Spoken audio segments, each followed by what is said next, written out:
Hey guys, Brian here again. Welcome back. Happy New Year.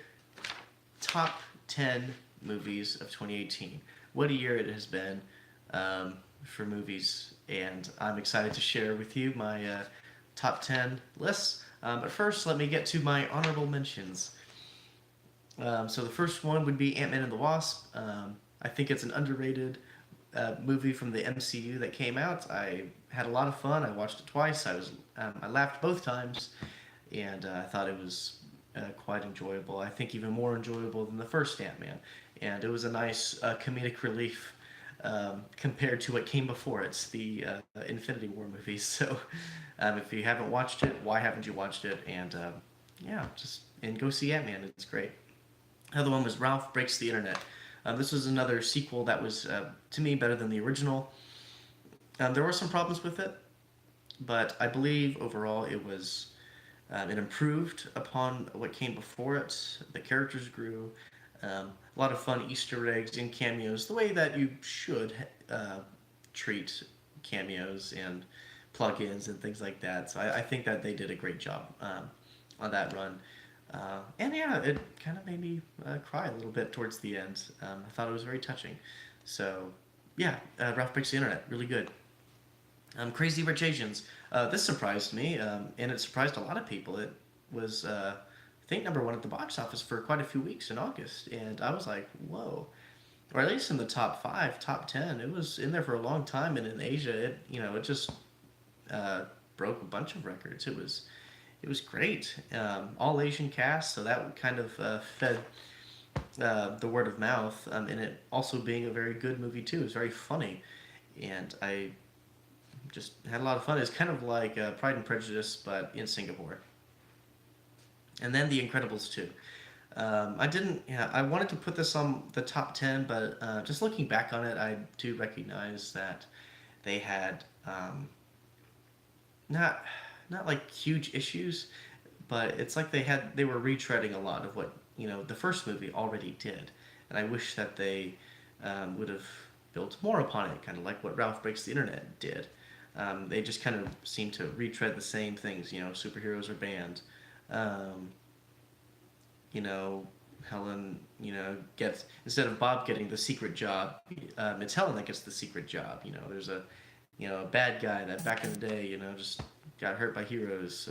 So anyway, there's that. So anyway, it was just all right. Um, it was a fun movie. I liked it. I watched it twice in the theater, but it just it had its issues, and that was it. Okay, and here's one that I thought was going to be my top 10. I actually had it on my top 10 list, but I didn't. I changed it at the last minute, and it was Green Book. I really loved this movie. I really loved Green Book, but I feel like that there was another movie that was slightly better. Green Book had Mahershala Ali in it and Viggo Mortensen. It was a great chemistry between the two, them learning from each other, just the hardships that both face, the racist environment that they had. They showed a little bit of the Green Book, like the actual Green Book, and like how to navigate in the South, without getting beat up or hurt or killed, possibly. It was really good. So learned a lot from that movie, and I think it was very touching, very good performances. I hope Vigo and Mahershala get nominated for their respective roles. Uh, but we'll see how that goes. But the number 10 spot is Mission Impossible Fallout. I don't know why just my mind blanked out on this movie, but it was because I watched it twice in the theater, and it was really good both times. It, I mean, Tom Cruise is still at it. This is probably the strongest Mission Impossible movie to date. It just tons of action. It's in the old school way, like the stunts are believable because they are, for the most part, except for the extreme cases, real.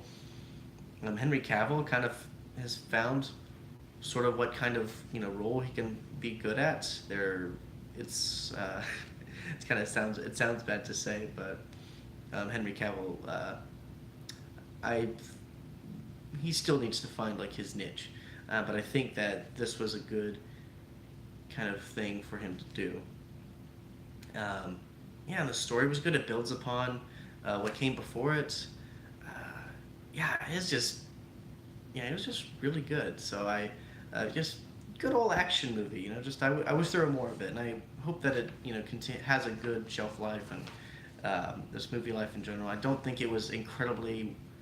I mean, it made money at the box office, but I don't think it was that much. So I hope that it continues to do that. So now everything else is not edited. It is at what I graded it to be.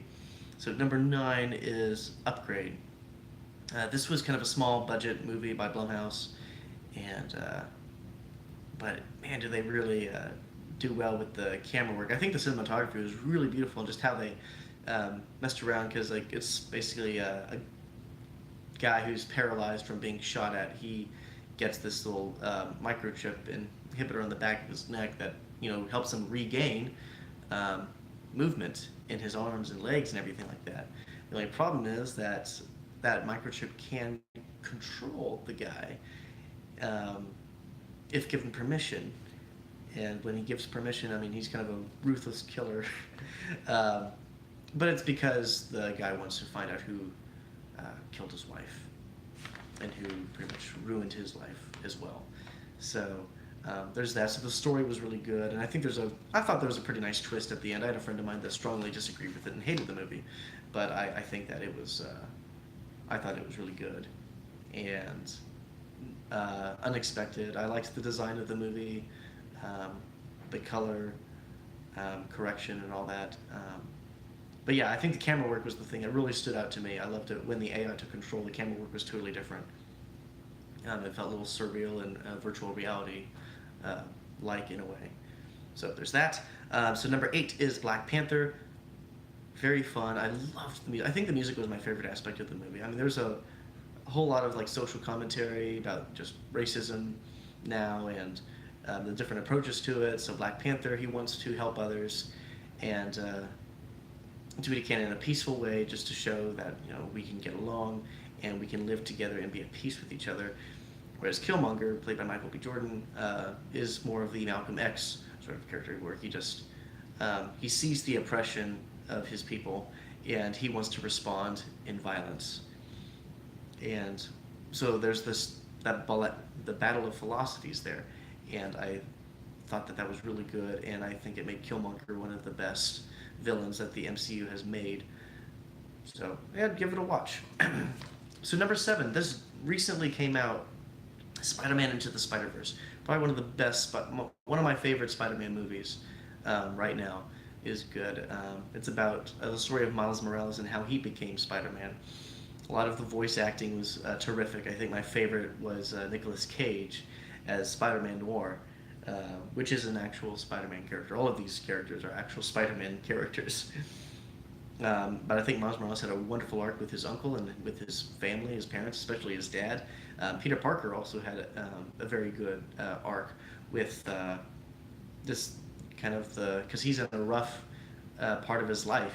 He's a middle-aged man trying to just make sure trying to not have his life fall apart if it hasn't already.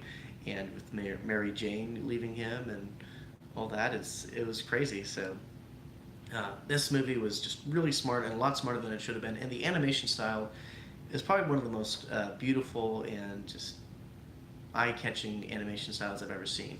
I was very skeptical of it at first when I first saw the trailer, but I think it just grew on me, and then I just grew up to love it. So number 6 is Game Night. If you saw my review earlier last year, I was laughing my head off. I think I've watched this 4 times. I think I've watched this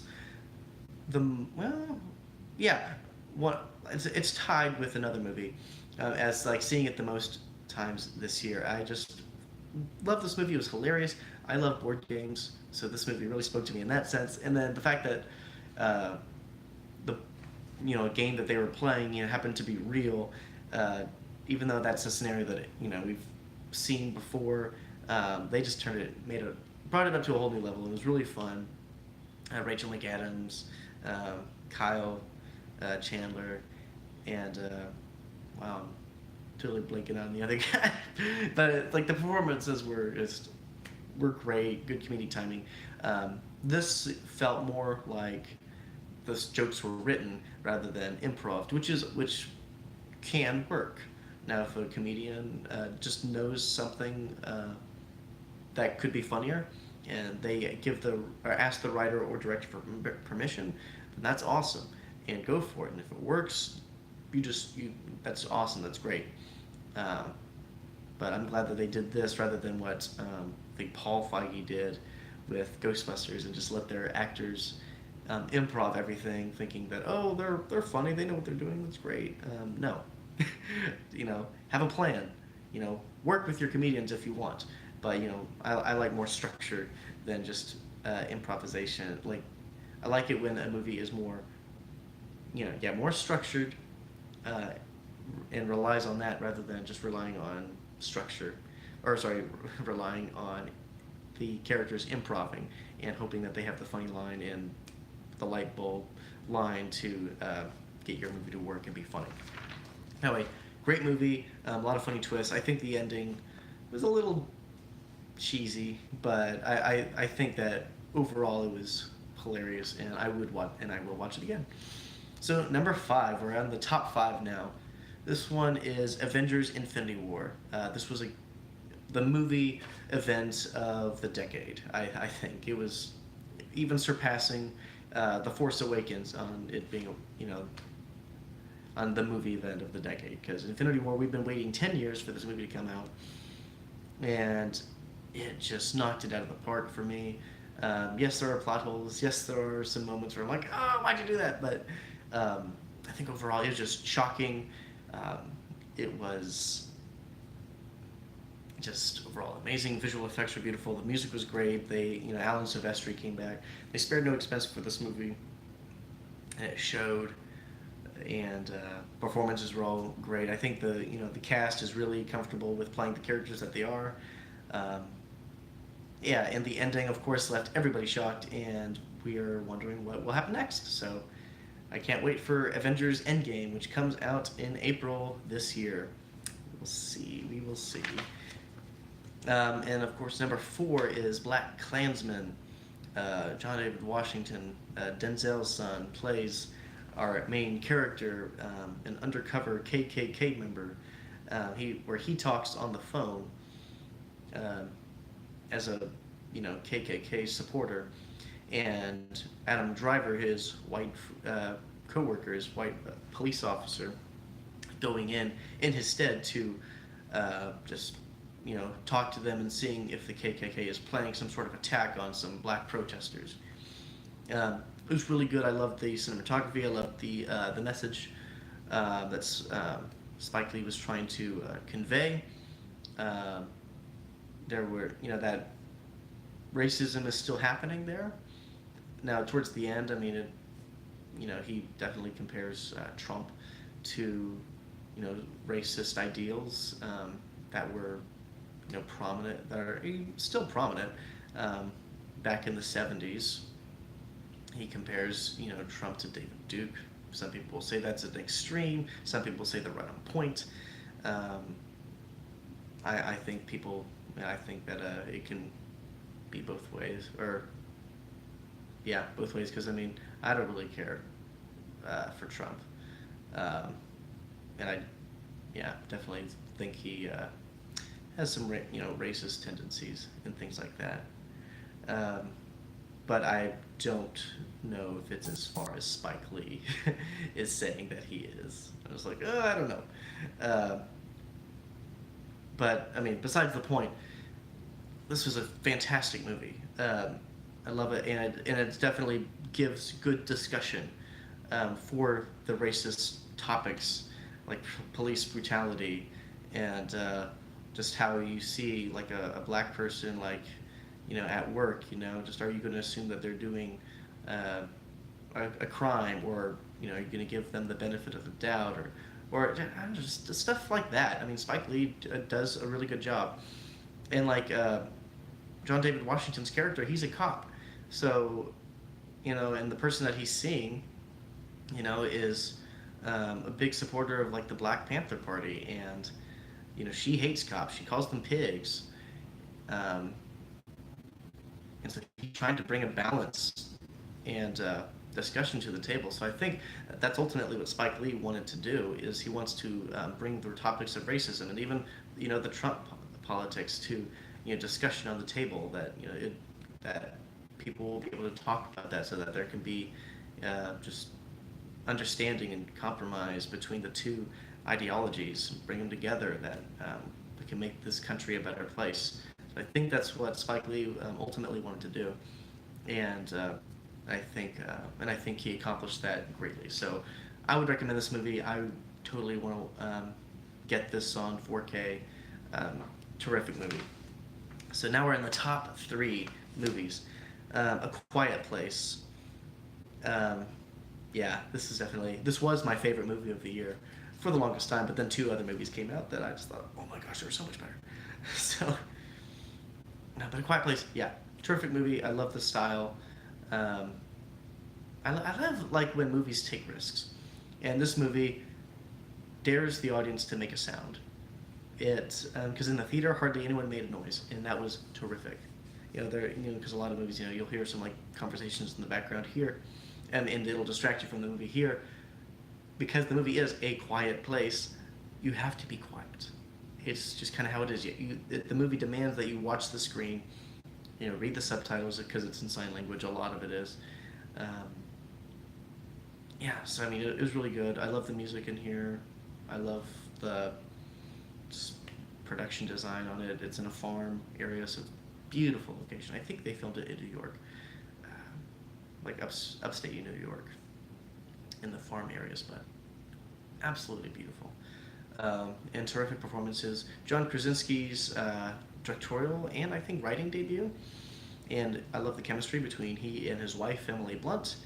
I think that was perfect and a no-brainer. So I'm glad that they got to work together. So it was just a really good movie and very suspenseful, very scary.